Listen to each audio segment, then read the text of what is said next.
What is up, YouTube? RP Model Railroads here. In this video, we're going to be talking about my Ephrata Valley Railroad ALCO RS11 diesel number 311, specifically the history on this particular HO scale locomotive, how I got it, and just how customized it really is. So the backstory on RS11 number 311 is actually very similar to the majority of the rest of my Ephrata Valley Railroad locomotives and rolling stock. They're either derelicts or missing pieces and given a new lease on life, or were custom projects gone wrong, or lastly, common locomotive models that I stripped and repainted into the Ephrata Valley Railroad scheme and then sent to my friend Aaron to give fine details to, in particular with the Ephrata Valley Railroad rolling stock and diesel locomotives. So I found this RS11, which by the way is an AHM model. It is made by RSO, or Mahano, it says on the bottom, marked with those different names, which was imported by AHM anyway, so it's basically an AHM RS11. I found it on eBay last year at this point, and it was customized. Somebody brush painted the entire locomotive shell into this dark blue color, but they didn't add any decals or any finishing touches. And they did a little bit of a sloppy job on their custom paint job, including getting some blue paint down onto the fuel tank weight and onto the truck covers. So I knew that this was the perfect derelict RS11 to buy, to strip in .3 brake fluid and then repaint, and then send to my friend Aaron to get the fine details on for the Ephrata Valley Railroad. So I've got this locomotive for a pretty good deal and started taking it apart. And if you've ever worked on old AHM locomotives, you'll know that the shell itself separates from the handrails and base of the locomotive. That's just how AHM designed many of their different diesels, in particular the road switchers like the RS11s and GP18s, etc.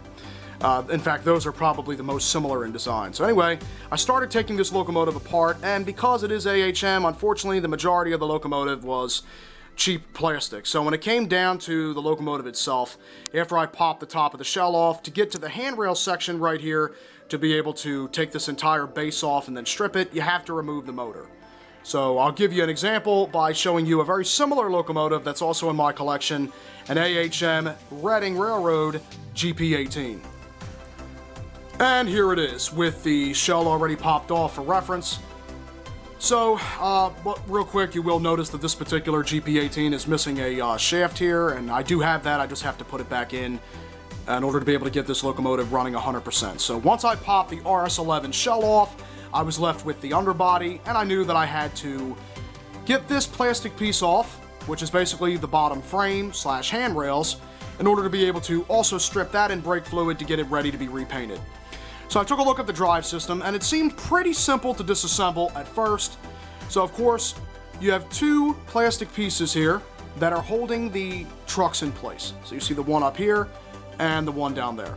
So all you need to do is get a small flathead screwdriver, pop those up and off, and then the trucks drop through the bottom of the shell, allowing you to also remove the shafts, because the shafts come out with them, and you can put that stuff aside. But then I was presented with another problem, and that is the fact that there are wires that are soldered to brass wipers on both sides of the trucks. So you can see here, there's one wire that runs down and underneath the locomotive to the wiper that's on this side of the locomotive to pick up power from the one side of the tracks.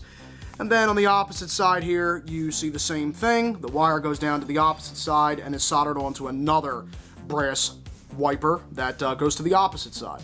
So in order to be able to completely remove the motor with the wires and the trucks falling through and the motor still being up here, there was no way to be able to completely take these apart without cutting wires, or of course the easiest thing, unsoldering them. In order to do that, you have to remove the truck covers, because obviously there's not enough room on the bottom of this locomotive to fit a soldering iron tip between the shell and the truck cover to be able to unsolder the wire from the wiper. So, unfortunately, because everything is plastic and over time plastic can get brittle, when I tried using a small screwdriver to pop off both of these truck covers, unfortunately the top of the bracket of the actual truck cover broke on both of these. So that meant that there was no way for this to actually stay in place when it came to putting this locomotive back together. That was disheartening, but nonetheless, I pulled those off and then unsoldered the wires from the wipers on both sides, and then of course, then I was able to pull the trucks downwards and then pull the motor out, and then basically I was left with a giant pile of parts, stripped everything, repainted it into Rust-Oleum Heritage Red, and then sent the shell and the handrails off to my friend Aaron to get the custom details and the rest of the paintwork done to it. and I still had the pile of parts left over. So fast forward a few weeks later, once I got the next box from him in with the shell and the handrails, then I finally decided to put the locomotive back together, and that was a trip to say the least. So when it came time to put this back together, which, like I said again, this is a GP18 chassis, but it's basically the same thing as the RS11. So I think I put the motor in first from what I remember, and then I, of course, slid the trucks up through the bottom of the frame. And then once I had that done, I pulled the wires down through the frame between the trucks, soldered them back onto the wipers, and then put the trucks back together and put the truck covers on.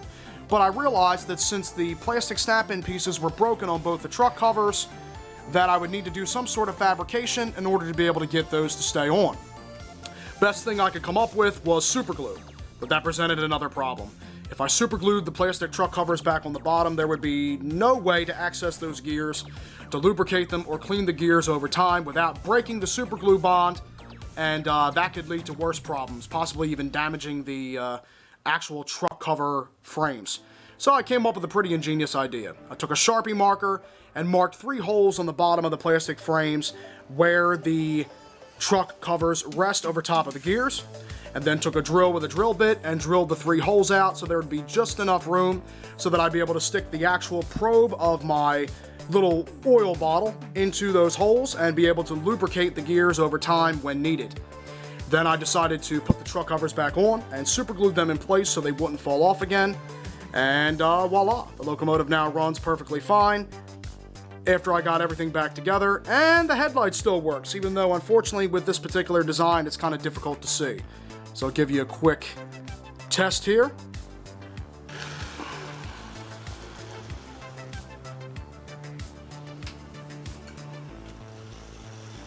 It actually runs pretty smooth after it was fully lubricated, which I was very happy for as well. And the headlight still works, even though you can barely see it.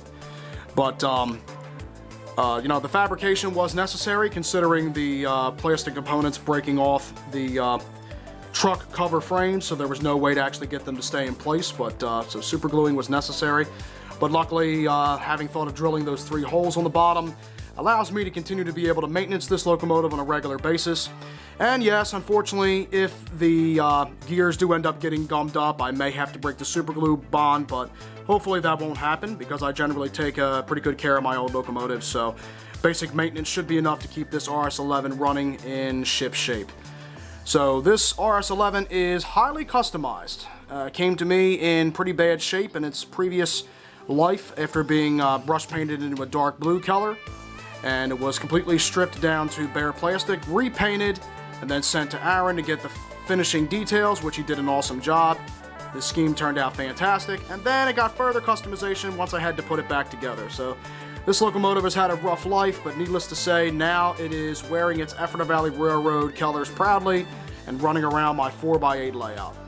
So I hope you guys enjoyed that little review / overview of this Ephrata Valley Railroad RS11, number 311, the first RS11 in the roster. And now for the rest of the video, enjoy some running action shots.